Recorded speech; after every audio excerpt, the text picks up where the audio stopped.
My name is Ray. I use he, him, his pronouns, and I'm currently a grad student within the higher education program at FSU. And also, again, the tea I'm drinking right now is green tea. So why don't we continue on? We have some other staff members with Global Exchanges. So we have Leanne and Jocelyn.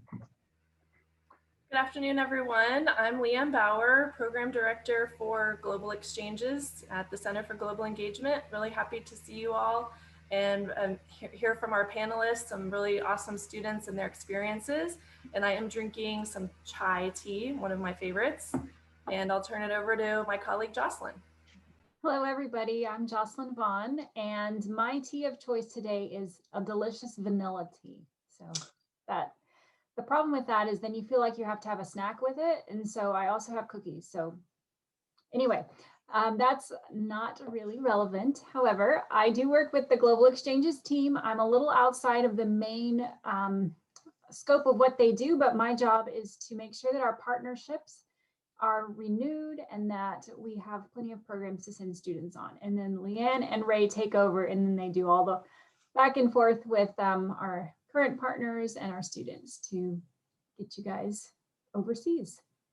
Awesome, thank you, Leanne and Jocelyn. And then next, we will have our three panelists introduce themselves. So Ian, Mason, Melissa, if you could tell us you already know your name, your pronouns, your year, your major, when and where you did your exchange, and also what tea you're drinking today. Okay, I'll start. Hi, everybody. My name's Ian Weiner. I use he, him pronouns. I am in the fall of my senior year here at Florida State, and I major in Chinese language and culture with a minor in economics. I did my exchange in the fall of 2019 with Fudan University's economics program, which is in Shanghai, China. Oh, and I should be drinking my Longjing green tea, but it's a little early, so I'm drinking some coffee instead. I'm sorry. Okay. Hi, everyone. I'm Mason. My pronouns are she, her, and I'm a fourth year marine bio major. And I went on my exchange last spring in New Zealand at the University of Waikato. And I am drinking some honey vanilla chamomile tea. So. Great, thank you. Hello, everyone. My name is Melissa Gonzalez Lopez. I am a senior at Florida State University, and I'm doing a double major in fine studio art and psychology. I went on an exchange on the spring of this year, and I went to the Universidad Politécnica de Valencia in Valencia, Spain. And I don't like tea, so I'm drinking coffee with milk. But oh, I think Melissa, you can leave now. It's I'm gonna have to leave. That's all right. Well, thanks for introducing yourselves, and we're gonna go into a little overview about exchanges, which I will lead.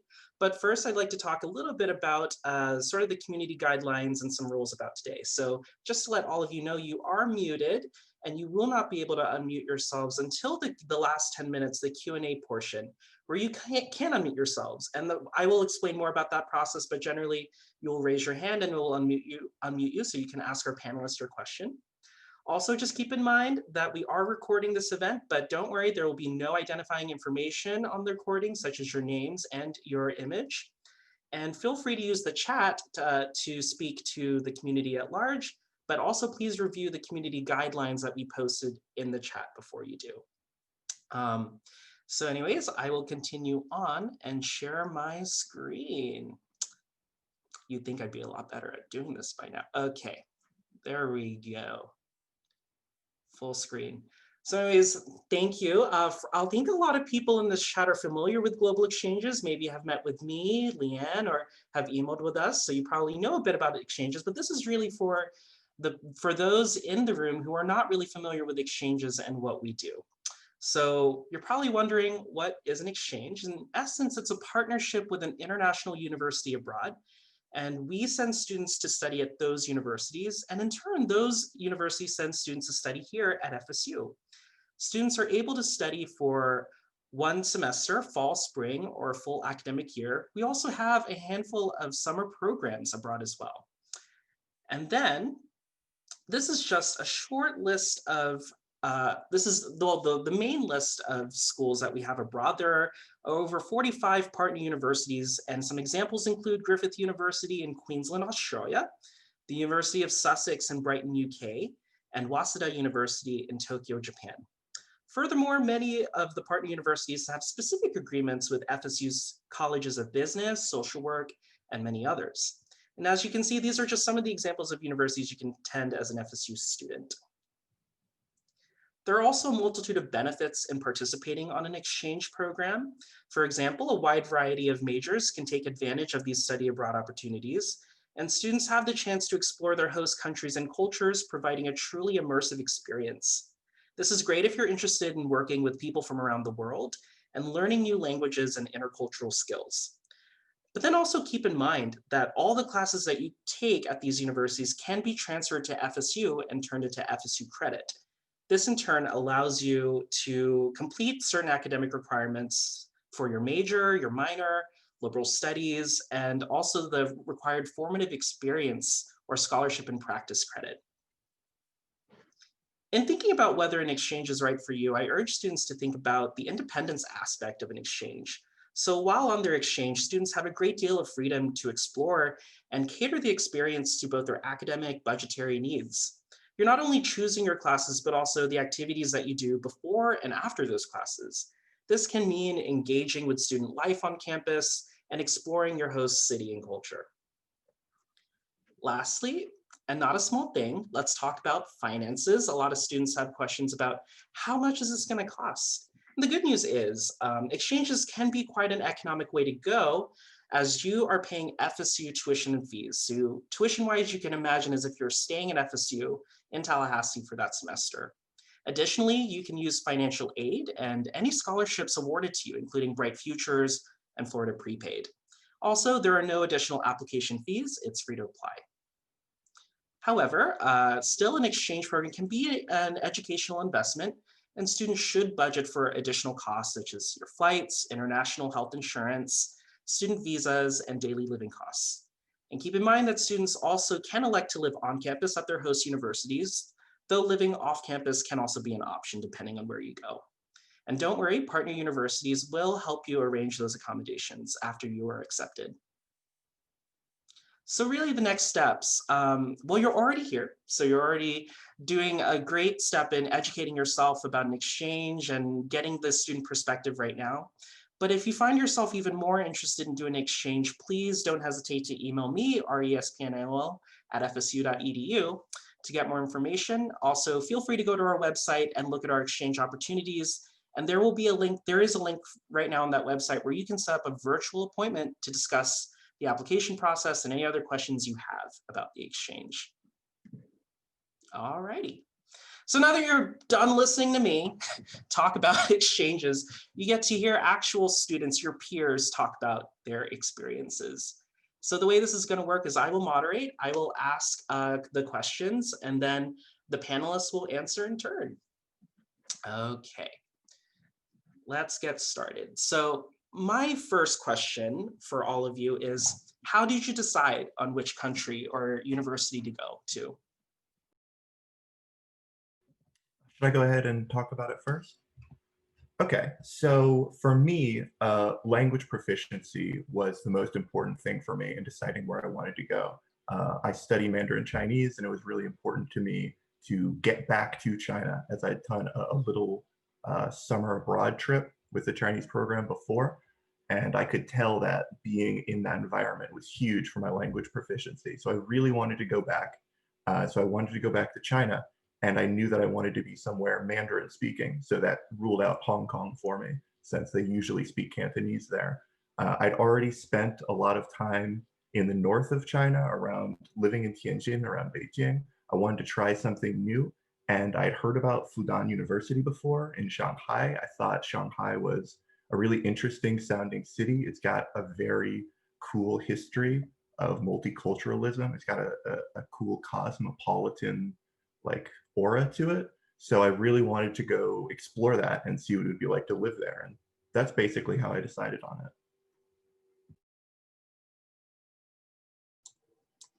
For me, it was a little bit of a process, as Ray knows.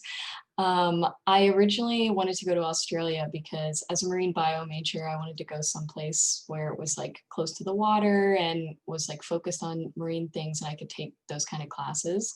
And so I was originally thinking Australia, but I missed the deadline because they had an earlier deadline than the other countries.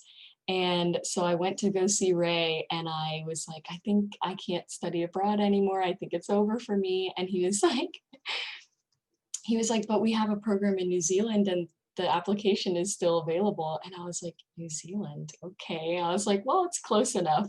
And then I went through the whole process again with the New Zealand stuff, but it ended up being the best fit for me because I liked New Zealand, I think a lot more than I might have liked Australia because it's so much smaller and it's got a lot of culture to it that I didn't even know. And I really enjoyed it. And I was still able to do lots of marine biology things because they're an island, so there's plenty of water. But I definitely think that it worked out for the best.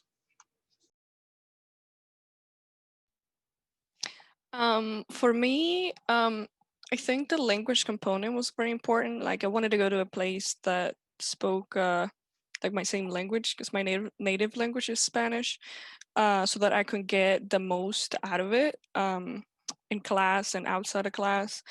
But also the Spain program was the only program for fine arts students. So, but yeah, and also like my BFA director recommended me the program because other students, another student in a previous year went there. So. Mhm. Great. It's good to hear these stories because these are parts of the process that I was not that I didn't know happened to all of you. So it's good to hear that and good to hear that you all have a diverse range of interests and were able to find programs that catered to that. So thanks for answering.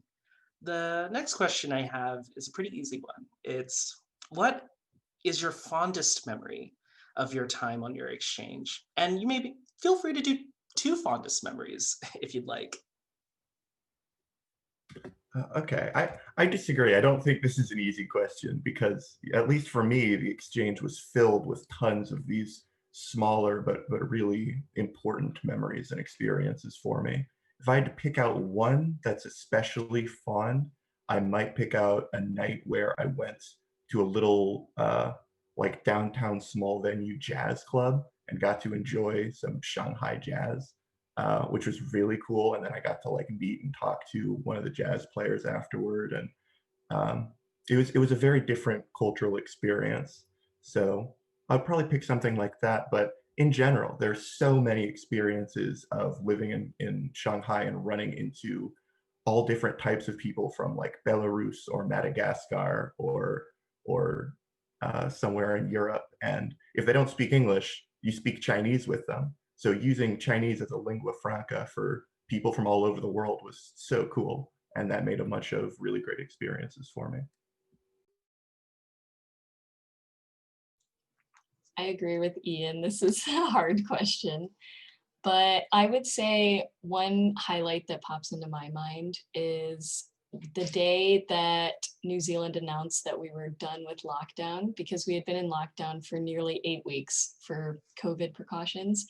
And I remember it was like Jacinda, who's their prime minister, she was doing a press conference and she announced that they were lifting restrictions and travel was allowed and all this. And it was just very exciting because I was like, finally, I can get back on track with my plans of traveling and seeing this beautiful country. So I would say that's the highlight just because I knew that I was in a place where they took things seriously. And I was very grateful for that because it did allow me to still have an amazing experience, even though we were in lockdown for so long. So I also agree with Ian. It's very difficult to pick like one experience because like the trip was like filled with many, and but I think not my fondest, but my most important one was this day that I was sitting in like the landing screen of of UPV, and then I sat down with like another friend from FSU, and then I was like, oh my God, I'm in Spain. I'm in Spain right now. I was just so caught up with like class and trying to get stuff figured out that like, oh my God, I'm in Spain. So that was a moment of like, I don't know. It was really interesting. But I think my fondest experience that I'll never forget is in one of the trips that I went to this castle in Peñíscola, which is like a bit north of Valencia. And like I've never been in a castle before. And it was just the experience of like standing on this place that has existed for like uh, many centuries and like thousands of years. So it was a really weird experience because I've never been in a place that old. So it was like, oh my God, imagine what the people were doing like back then, or like the the history that this rocks have seen, or like the blocks. So I just thought that that was pretty interesting because I've never been in a place that old. But Wonderful. Thank you so much. So now that you talked about maybe the best memories that you had abroad, maybe let's think about sort of the day to day. So what did an average day look like for you on your exchange? Okay, I can go through like the basics of an average day for me. So, I get up, in the morning to get ready for class, get ready. I would go on WeChat, order myself some milk tea, go down the elevator, grab it right out of the stall outside my apartment, go get on the subway, scan my phone, get on the subway, arrive near campus, scan a bike with my phone, get on the bike, ride that into campus, and then I go to class. After that, scanning another bike with my phone, maybe stopping by a convenience store, scanning my phone to grab a snack, and then going to the language school that I would use near university, spending a couple hours there studying language, and then hopping back on the subway, which I can't stress enough was amazing. And then maybe meeting up with some friends to get dinner and relax after the end of the day. So a lot of phone scanning, which took a little bit of getting used to, but I eventually found to feel really natural, and it was like weird to let go of when I came back. Um, Things felt pretty convenient. Transportation's really nice, pretty easy to get around places. I think that's about what I want to say about that. My typical day it wasn't much different necessarily from a typical day I would have at FSU. I lived on campus while I was there, so it was really nice because I could just get up, walk to class, which was really nice and convenient, especially because I had some early morning classes. But yeah, I would go to class, and then once I was done with class, I would usually either go to the library to get some work done. They had a really nice library there, or I would go to just back to my dorm room, and perhaps me and some friends would take the bus downtown to go get some dinner or see something like that. And then on weekends, we would always, while travel was permitted at the beginning, we would always take a weekend trip, maybe to the beach or to go hike somewhere, because everything is so close that you could just take a nice day trip anywhere you wanted. so for me, it was kind of similar to how I was in here, except that I was living by myself. So I would just wake up early and then get some like coffee with milk and then something to eat, then have breakfast real quick and then walk to class. Which I didn't live on campus, but I lived like 15 minutes away. So it was a quick walk. And then go to class, and I pretty much had class every single day of the week. My schedule was really packed, and so I would pretty much come in the early morning, and sometimes I will leave at like 7 or 8 at night.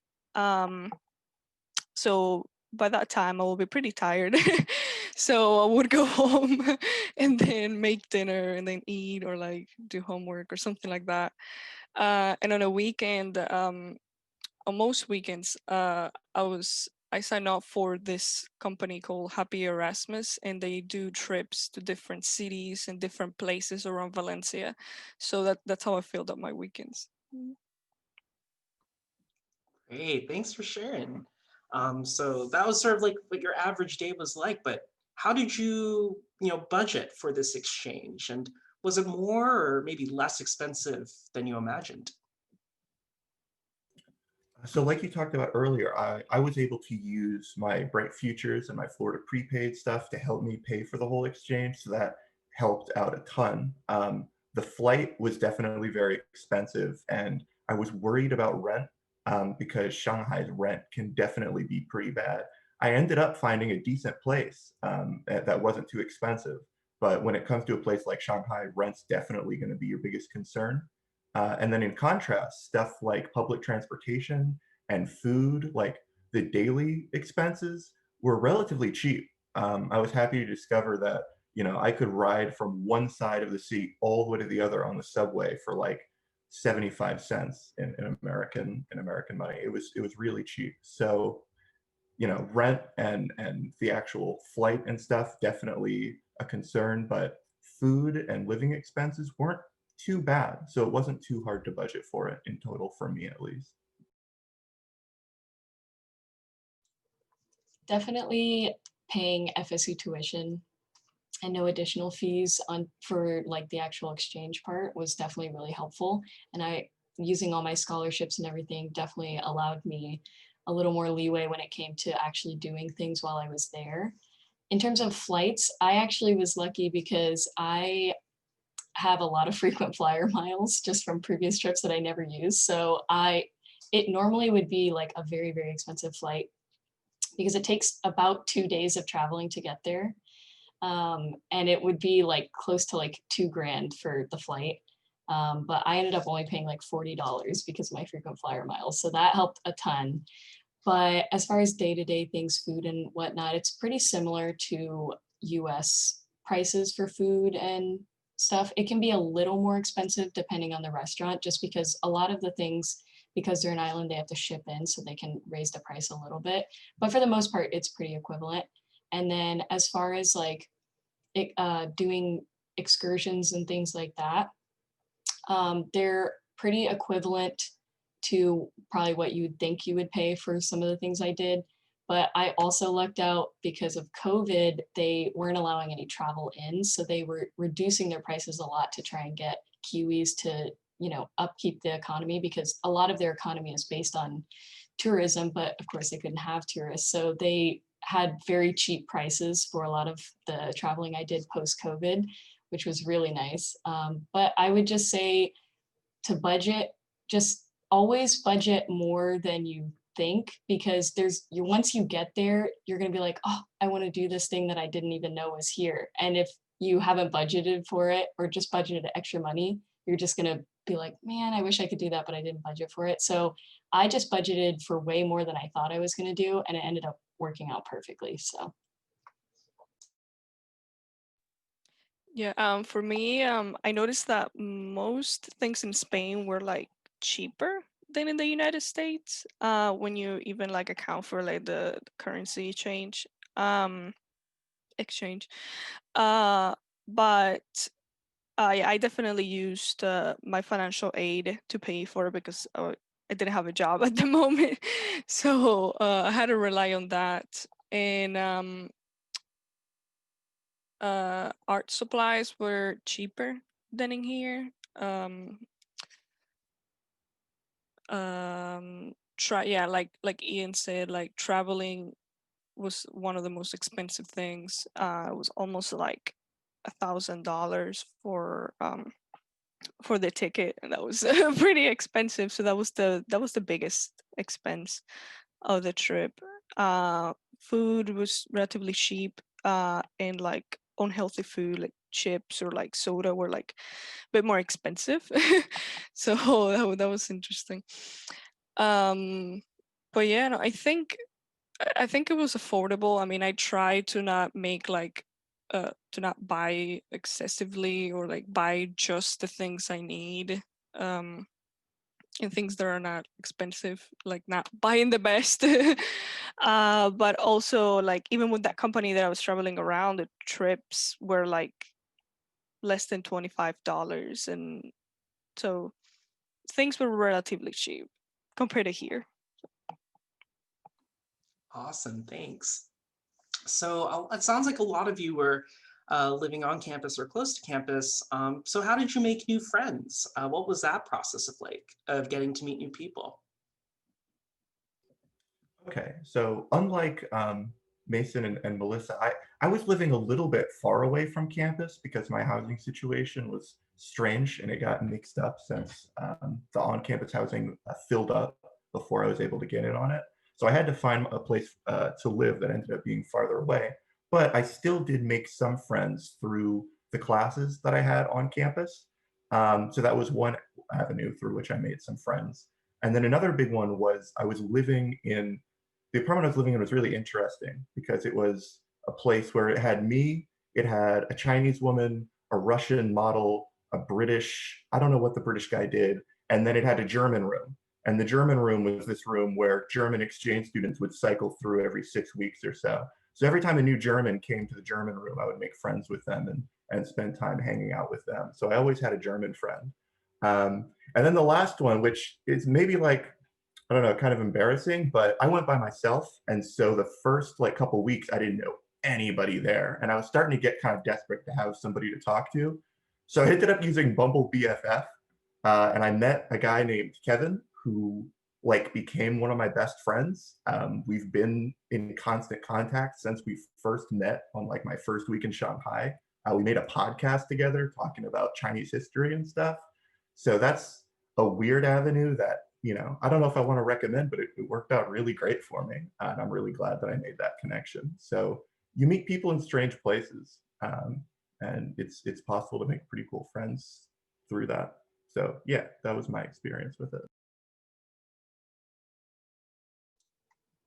Living on campus definitely made it really easy to meet people, especially because I was there, I went last spring, but in New Zealand, that's their first semester. So for when I moved into the dorms, everybody else was new as well. So everybody else wanted to meet new people. So I met lots of like domestic students, but also a lot of exchange students from other countries as well. Like I know people all over now, which is so weird, but awesome. But definitely I think it helped that it was their first semester because they did a lot of like icebreaker events and stuff within the dorm that helped everybody meet everyone, which made it really easy. But also, I agree with Ian, you meet people in weird places because the last week that I was there, I just like, I went on this dive trip because it had opened up and I was like, oh, might as well. I love to dive. So I went and I ended up like meeting all these people that I still talk to. And I met them in like literally the last week that I was there. So it's, don't if like you're there and you're like I haven't met that many people or I don't feel that close to these people, you're probably going to meet somebody at the when you least expect it and they'll end up being people that you still talk to, which is crazy.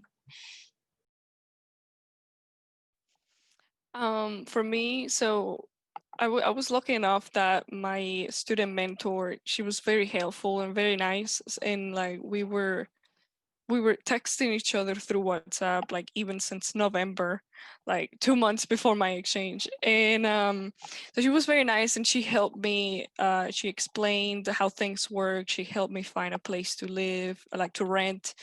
And I ended up finding, so when I first got there, I stayed with her for a couple nights because the place wasn't available yet. And like, she was very nice. I got to meet her roommates, and they were all Valencian, so they also spoke Valencian besides Castilian. So that was interesting because I didn't know that they had like a second language in there. And yeah, so I found this place, this to rent, and it was with two other Valencian people. One was a dentist, and the other one was a professor at another university. So in the range of like 30 something years old. So, you know, a bit different than what people usually do.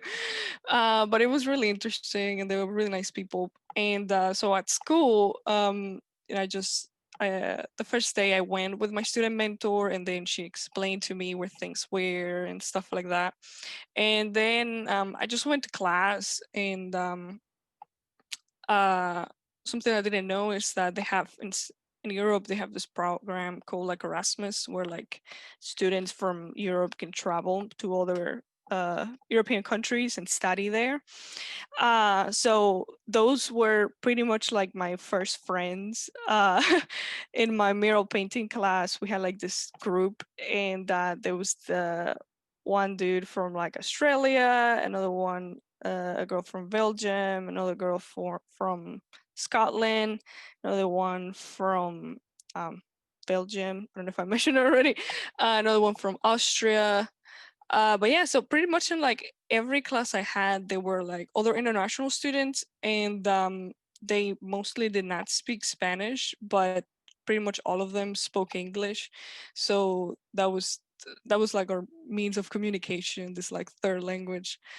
Um, but yeah, no, so I just try to talk to people, like ask questions, or like if I don't understand something or if I need help.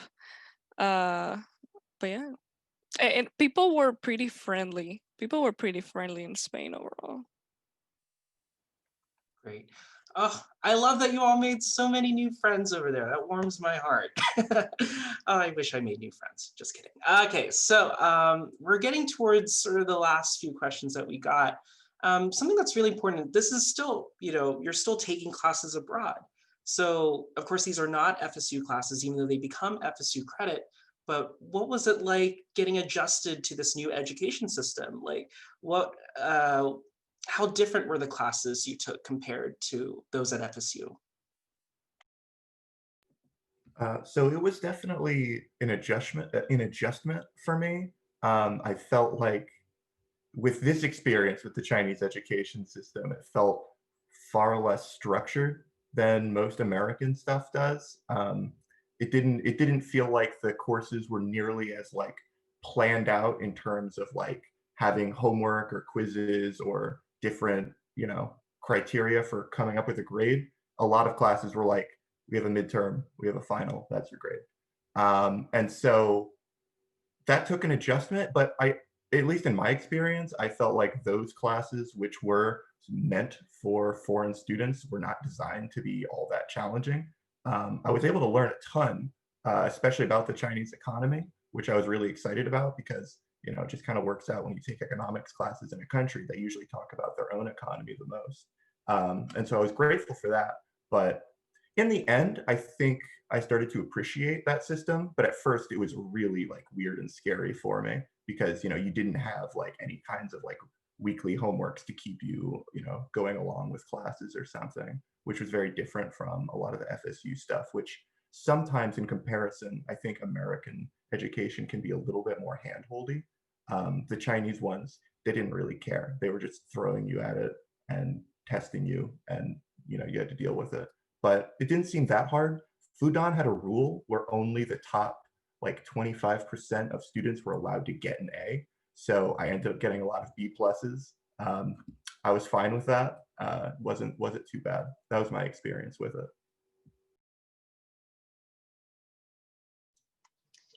I would say the teaching style was pretty similar from FSU to Waikato. Very similar in terms of like teaching maybe via PowerPoint, things like that. And the labs were similar as well.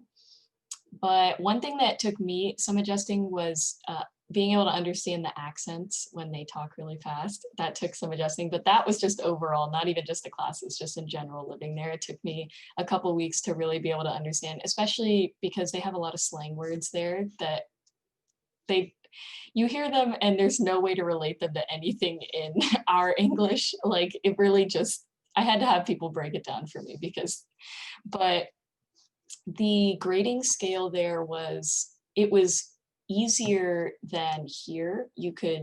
A lower percentage would get you a higher letter grade than here. However, things were weighted really differently in the classes. Like several of my classes, the final exam was worth like 40% of the grade. So that's something different because I think at FSU max they're worth 20%.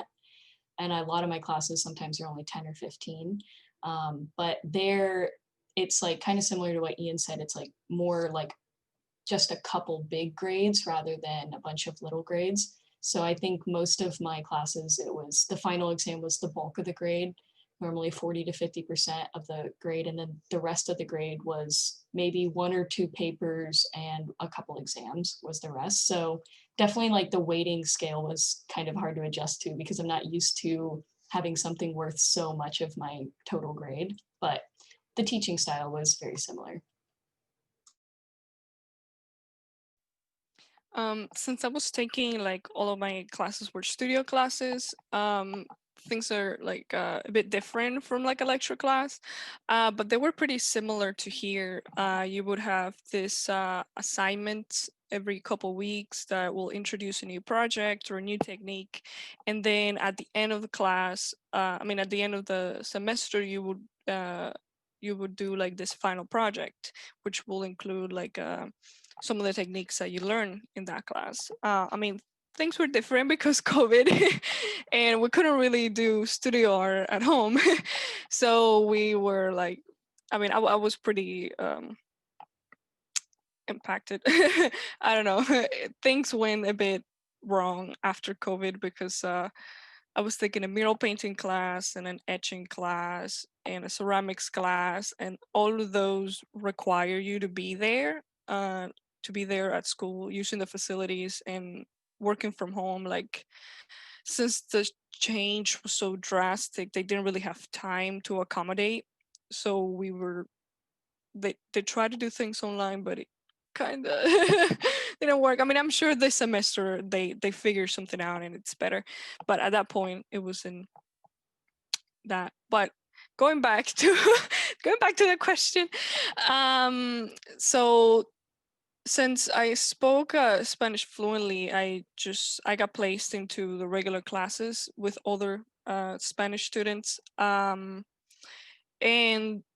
they felt a bit weird, like a bit different from how they teaching here. Um, but I think it was pretty much the same the way they graded things, and the grades been like distributed across all assignments.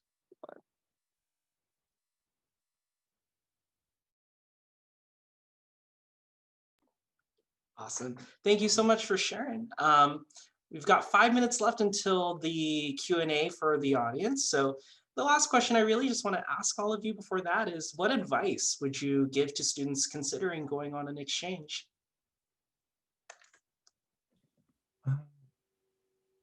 The biggest piece of advice I could give is to just gather up your courage and do it. It's really frightening. It's not an easy process, especially if you go by yourself like I did. There's lots of challenges to overcome, but they're all really rewarding. It's an opportunity for a lot of serious personal growth, at least in my experience. So I think that, as frightening or difficult as it might seem, all those elements just add up together to make it that much more rewarding and that much better in terms of building self-confidence and growing. And I'm at a point now where, as scary as that was, now I'm like, okay, I can move to a whole new city on the whole other side of the world by myself with a language barrier. I can make friends. I can find good places to eat. I can find an apartment. I spent so much time trying to find an apartment with people who couldn't speak any English, trying to explain what I was looking for. And it was difficult, but I discovered that I was capable of doing it, which is really rewarding. So I encourage you to do it if you can. Yeah, I definitely agree with Ian. There's never necessarily a right time or the best time. You just kind of got to jump in and do it. That's kind of what I did, because it was like the kind of thing where it was like, I always talked about, oh, I want to study abroad, blah, blah, blah, but I never really put any effort into making it happen. And it wasn't until my friend, a year previous to when I went on my exchange, she went on hers with Global Exchange. She went to Austria, and she was just telling me about it, and we would talk while she was over there. And I was like, what am I doing? I'm running out of time. I'm going to do this. And so I just set out and I started doing all the applications and all the process with it. So the biggest advice I can give is just, yeah, definitely just go for it. And then also start early and just like give yourself time to figure out where you want to go, what you want to do, like plan it out, not to a T necessarily, but at least to the point where you feel comfortable going. And like, you know, you're going to feel comfortable living in another place for 6 months to a year, however long you choose to go. But yeah, just know that anybody can do it. You can do it. You just have to jump in both feet. I also agree with Ian and Mason. And also adding on to that, really like studying the culture before you go. It can be really helpful, or it can save you out of some situations. And also you can also have like a more clear expectations of what's gonna happen and how things are done in that country. But also knowing the language, like the more like the better you can speak the language, like the easier it will be for you to like or like understand classes if you're taking it like in that foreign language, or like go around. I mean, it's totally possible, even if like there's like a language barrier. Like, I mean, I had a language barrier because I don't speak Castilian. I speak other Spanish, and like you know, they still use like different words, and like they pronounce them differently, but I was still able to get around. But finally, when you're there, try to travel as much as you can, you know, because like you're already there, so you know, go and explore whatever you can, you know. Yeah. Awesome. Well, thank you so much. Those are all the questions I had prepared.